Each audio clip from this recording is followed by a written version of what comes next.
So the pieces on view here are a selection of ceramics from a recent gift of Islamic art that came from Elinor Lander Horwitz, alumna who graduated in 1950.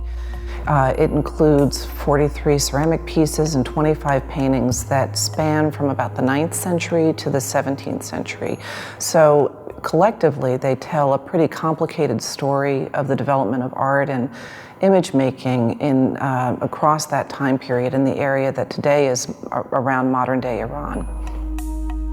This exhibit we have right here is very basic. There's a very simple wall text and kind of very basic information about each of the objects. So the idea for the final exhibition, or the exhibition in May, will be much more extensive and will have much more description about particular objects. So here we have a selection of 9 of the ceramic objects. These objects, the paintings and the ceramics, come mostly from the area that is modern-day Iran today, though we do have one object here. This camel piece is from Iraq, and then we have a few paintings that are from India, northern India. So this collection has many opportunities to be a teaching tool here at Smith and at the 5 colleges in general. I have already used the collection for my Islamic art class. We came for a museum visit and we talked about some of the objects, and then they wrote a midterm paper comparing some of the objects to each other.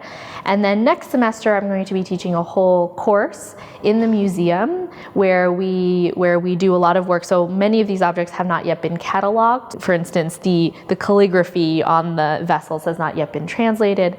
So next semester I'll work with the students to really dig deep into the histories of these objects, and then we're going to curate an exhibition at the end of the semester based on of the ceramics and also the works on paper. You know, one of the biggest challenges we face is making real what we convey to students in the classroom and what they read in the assigned readings for a course. So you might pick up a textbook about art of the Islamic world and run through a chapter on ceramics and come away feeling that the experience was pretty dry.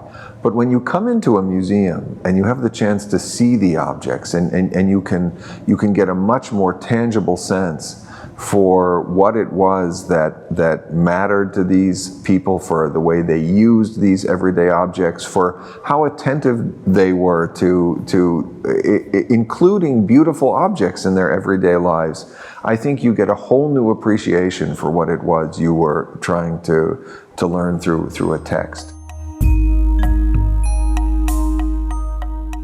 This collection was formed in consultation with an eminent art historian, a man named Richard Ettinghausen, one of the leading scholars of Islamic art of his generation.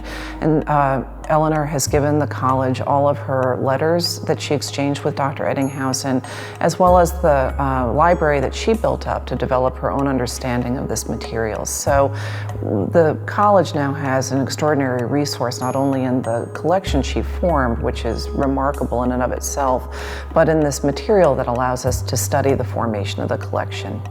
It's a little microcosm of how Islamic art was collected in the United States in the 1960s and 70s. And so that I think is what makes it really, really special.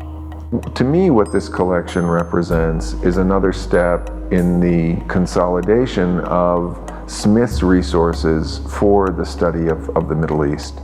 And I'm delighted that in addition to the establishment of a new major in Middle East Studies and efforts to broaden the course offerings that we make available to students in Middle East Studies, we can now include the addition of this wonderful new collection in the museum as a resource that students can take advantage of.